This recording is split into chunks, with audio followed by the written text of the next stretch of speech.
नमस्कार दोस्तों। आपका दोस्त सीए दीपक सिंह अकाउंटिंग गुरु। आज के इस वीडियो में मेरे टेलीग्राम चैनल के कुछ क्वेश्चंस के बारे में, कॉलेज लेक्चरर आरपीएससी एबीएसटी के बारे में, जो एग्ज़ाम ऑलरेडी हो चुका है एनएफएल के बारे में, आरसीडीएफ के बारे में और विद्युत विभाग की भर्ती के बारे में कुछ जानकारी की बातें करते हुए वीडियो स्टार्ट कर रहा है। तो पहले हम स्टार्ट करते हैं हमारे टेलीग्राम चैनल के क्वेश्चंस के बारे में, जो कि मैं लगातार आप लोगों से पूछता रहता हूं पर डे के हिसाब से। ये मेरा टेलीग्राम चैनल का नाम है दीपक सिंह अकाउंटिंग गुरु। आप चाहें तो ज्वाइन कर सकते हैं। इसमें मैं डेली एक अच्छा क्वालिटी का क्वेश्चन पूछता हूं। तो एक 361 मैंने क्वेश्चन पूछा था, जो कि आप लोगों के एनएफएल एग्ज़ाम में भी आया था कि triple bottom line accounting framework है, उसके 3 भाग हैं, वो कौन कौन से हैं। तो काफ़ी बच्चे इसमें परेशान हुए। इसका आंसर जो है वो है सी। आंसर सी है, सोशल, एनवायरमेंटल एंड फाइनेंशियल। ये एक नया कॉन्सेप्ट है, ट्रिपल बॉटम लाइन अकाउंटिंग, जिसे टीबीएल और 3बीएल भी बोलते हैं, जिसमें ये बोला गया कि एक जो ऑर्गेनाइजेशन है जो कि अकाउंटिंग कर रहा है, उसे 3 चीज़ें ध्यान रखनी चाहिए कि समाज का कितना भला हो रहा है, पर्यावरण को कितना नुकसान पहुंच रहा है और उसे कितना प्रॉफिट हो रहा है। क्योंकि ऑर्गेनाइजेशन केवल खुद के फायदे की बात सोचता है, फाइनेंशियल, उसको खुद को कितना फायदा हो रहा है उसी के बारे में वो सोचता है। बाकी न तो उसे समाज से मतलब है और न ही एनवायरमेंट से मतलब है। लेकिन ट्रिपल बॉटम लाइन अकाउंटिंग में इन तीनों चीज़ों के बारे में बात होती है। तो ये आपके एनएफएल के एग्जाम में आया था। उन्होंने फाइनेंशियल का नाम बदल करके इकोनॉमिक कर दिया था, इकोनॉमिकल कर दिया था। ठीक है, तो इसका आंसर है सी। मैंने इसी से मिलता जुलता एक क्वेश्चन और बना लिया कि ट्रिपल बॉटम लाइन अकाउंटिंग के संस्थापक या जनक किसे कहा जाता है।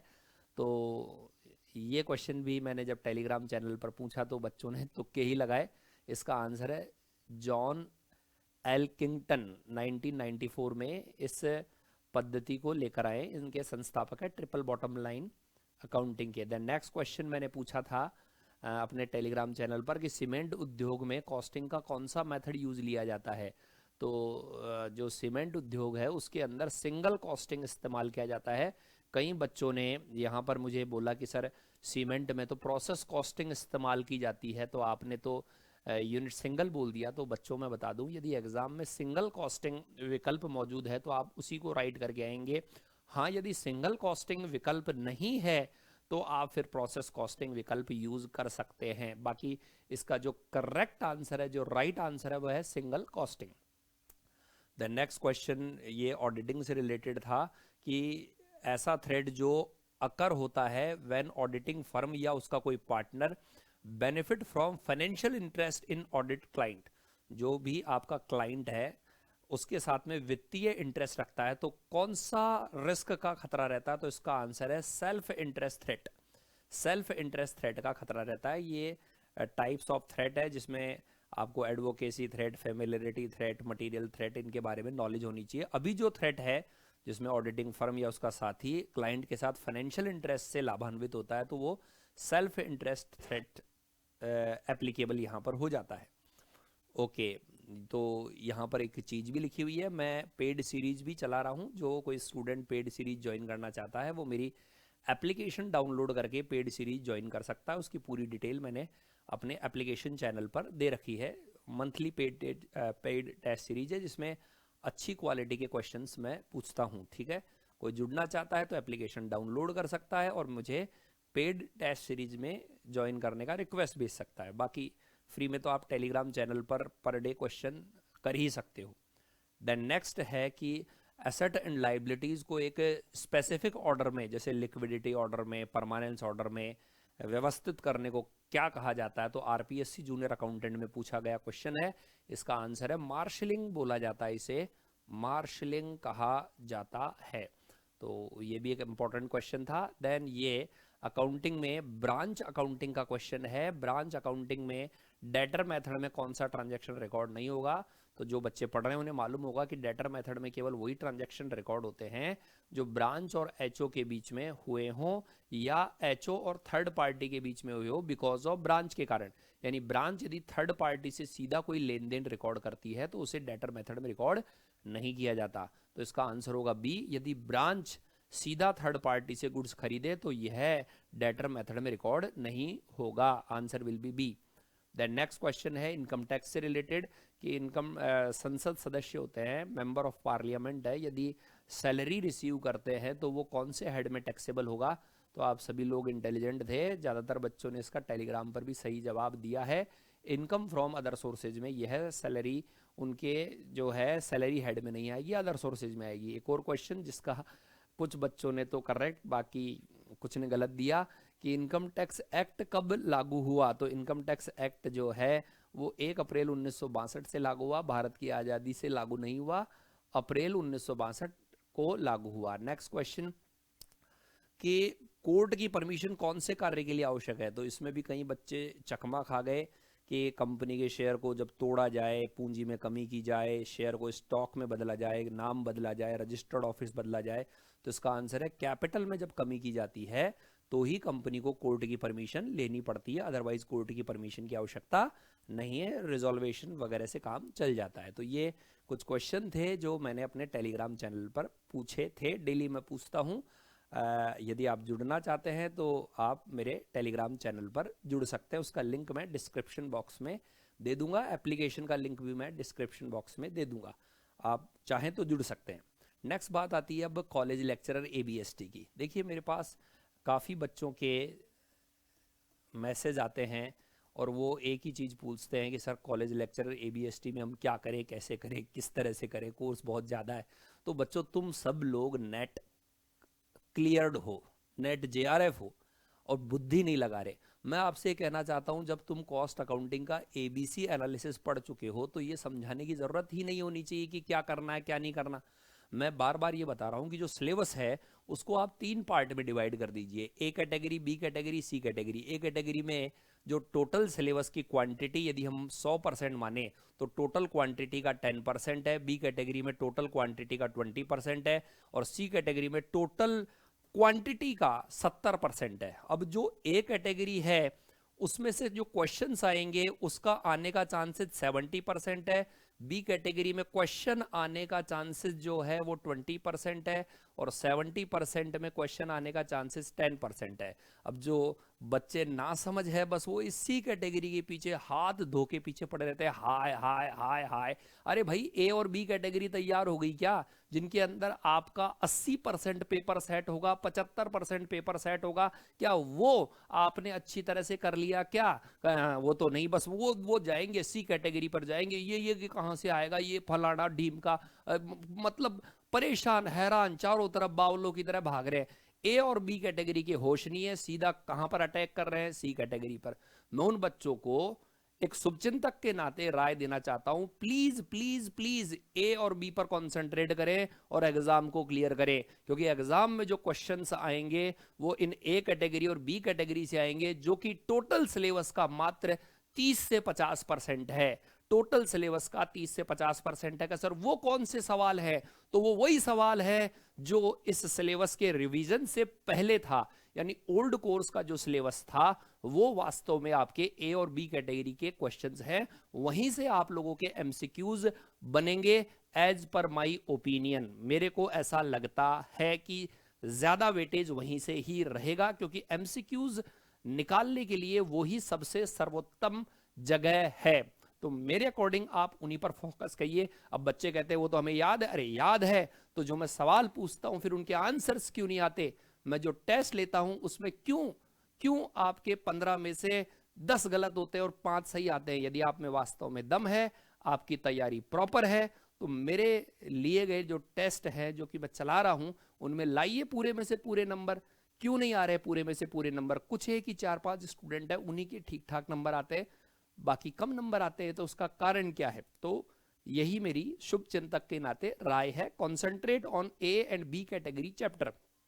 देन बात आती है नेक्स्ट वो है एनएफएल के बारे में। तो एनएफएल का एग्ज़ाम हो चुका है। एनएफएल का जब एग्ज़ाम होने वाला था तो 2-3 दिन पहले ही मैंने इन्फॉर्मेशन दी थी, बच्चों एएस पूरे याद कर लो, बच्चों एएस पूरे याद कर लो, एएस के नाम और नंबर याद कर लो, बच्चों ये बैलेंस शीट, इवन मैंने टेलीग्राम चैनल पर बैलेंस शीट के परफॉर्मे भी डाले थे, ये बैलेंस शीट का है, ये पीएनडल का। मैंने कहा इनमें से क्वेश्चन आएंगे।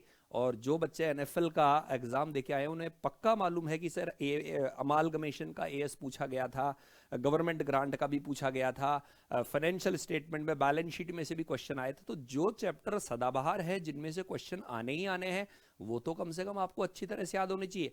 खैर वो बात अलग है कि एनएफएल में ज़्यादा इकोनॉमिक्स वाला पार्ट ज़्यादा आया था, बट जो हमें मालूम था वो हम आपको पहले से ही बता देते हैं कि इनमें से एग्जाम में आने के चांसेस ज़्यादा है। ये बात हो गई एनएफएल की। देन अगली बात आती है आरसीडीएफ के बारे में, डेयरी विभाग की भर्ती। अब भैया ये डेयरी विभाग की भर्ती जो है उसके अंदर सिलेबस थोड़ा सा अकाउंटेंट के जो 48 पद है अलग है। सिलेबस है तो छोटा, बट नाम भाई इन्वेंट्री मैनेजमेंट और फलाना सप्लाई चेन और जाने क्या क्या नाम डाल दिए। तो वो बच्चे पूछते हैं कि सर हम ये कहाँ से पढ़ें। तो एक्चुअली में जो डेयरी विभाग है उनके यहाँ पर ये प्रोसीजर यूज़ होता है कि किस तरह से माल मंगवाना है, सप्लाई चेन क्या है, इन्वेंट्री मैनेजमेंट क्या है। तो ये थोड़े स्पेसिफिक टॉपिक हैं जो आपको अच्छी तरह से लर्न करने पड़ेंगे, और मैं इसके ऊपर पूरा प्रॉपर वर्क कर रहा हूँ, Hindi as well as English. और जल्दी ही मैं आपको ये अनाउंस करूँगा कि ये जो अलग वाला पार्ट है वो हमने तैयार कर लिया है। जो इंटरेस्टेड स्टूडेंट है वो उसे ले सकते हैं और एग्ज़ाम में अच्छे नंबर प्राप्त कर सकते हैं। तो ये बात हो गई आरसीडीएफ की। इसमें कई बच्चों की क्वेरी मेरे पास वो एक्सपीरियंस वाले मैटर पर भी आती है। कुछ कहते हैं कि सर वो चार्टर्ड अकाउंटेंट के अंडर में जो काम कर रखा है क्या वो मान्यता प्राप्त है। तो बच्चों में इसके बारे में एक ही चीज़ बताना चाहता हूँ कि इन क्वेश्चंस के जवाब है वो आरसीडीएफ डिपार्टमेंट ही दे सकता है। भाई एक्चुअली में उन्होंने बहुत ज़्यादा इसके बारे में क्लैरिफिकेशन नहीं दिया है कि वो एक्सपीरियंस जो है वो किसका होना चाहिए, अकाउंटेंट पद का होना चाहिए और किस सेगमेंट में क्या काम, वो उन्होंने साइलेंट रखी है सारी बातें। तो वैसे तो कोई आपत्ति होनी नहीं चाहिए, लेकिन फिर भी इसका पूरा जो काम है वो आरसीडीएफ डिपार्टमेंट ही क्लैरिफाई कर सकता है। ठीक है। देन नेक्स्ट एंड लास्ट जो बात आती है वो आती है सर जयपुर विद्युत वितरण निगम लिमिटेड जेवीएनएल के बारे में क्या है। तो जेवीएनएल की भर्ती है वो सामने है मगर आती नहीं। ठीक है वो हिसाब किताब बन रखा है। एक पुराना गाना था जब हम पढ़ा करते थे, सामने है पर मगर आती नहीं, तो वो हिसाब किताब कर रखा है जेवीएनएल का। तो मीटिंगें इसकी ऑर्गेनाइज हुई थी पिछले कुछ दिनों में भी, बट कुछ बिंदुओं पर सहमति नहीं बनी, इस कारण से ये वापस से अटक गई वैकेंसी। बट जब भी ये सुलझेगी तो ये तुरंत आएगी, पद खाली है और भर्ती होना तय है। अब कब है ये तो सरकारी विभाग ही बता सकता है, बट आप उसके लिए तैयार रहिए, रेडी रहिए। ठीक है।